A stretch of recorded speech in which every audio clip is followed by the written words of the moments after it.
Hi everyone, welcome back to Sidewalk STEM here at the East Lansing Public Library. I'm Dr. B. I had so much fun playing with the vacuum chamber last week, I hope you did too.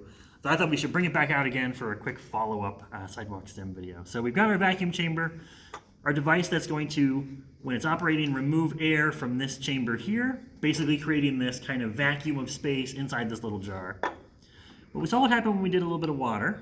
We saw a marshmallow and a blueberry. I want to see what happens when we put them all together, because I'm just curious. So I'm going to do a little experiment to test. I'm going to drop my blueberry in there. I'm going to drop my marshmallow on top. I'm going to seal my chamber.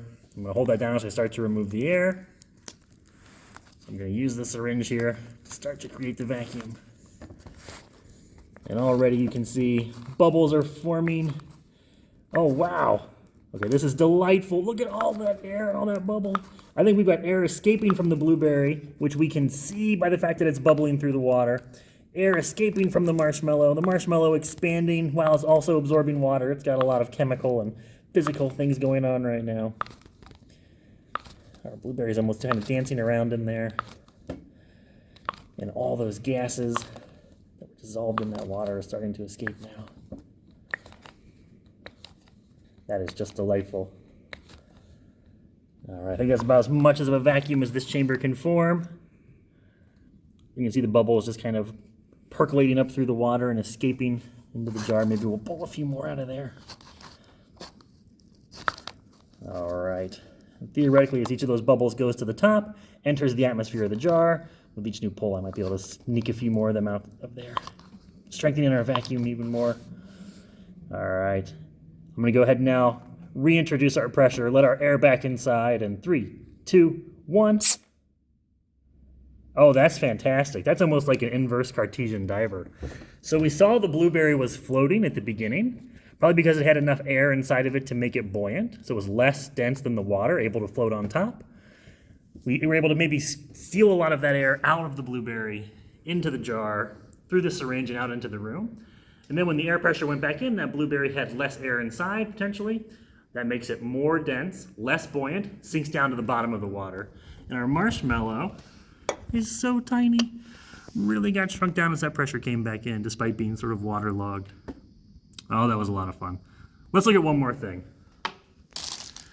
I've got a little snack pack of like fruit snacks here. And it's kind of like a balloon. I'm gonna put my stopper in here. I'm going to carefully tuck this into our jar, stick it onto the end. And so there's air inside this package, but it's also sealed in there by virtue of being inside of this wrapping. So now, if we create our vacuum, hold everything in place, and I will start to remove the air. Oh, that's fantastic. You can see that that packaging looks like it's starting to swell up and grow.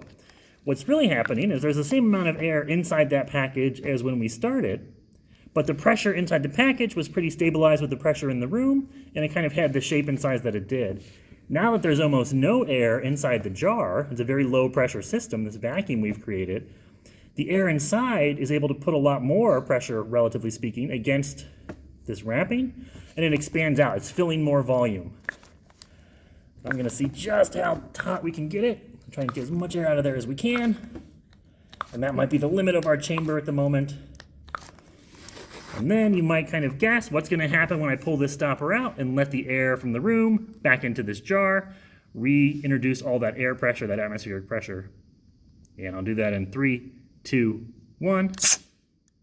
You can see it crushes back down. The pressure relative to inside the packaging is much closer to the pressure outside of the packaging. Well, that was a lot of fun. I hope you had fun too. Thank you so much for joining us here at the East Lansing Library, and I will see you next time for another Sidewalk STEM.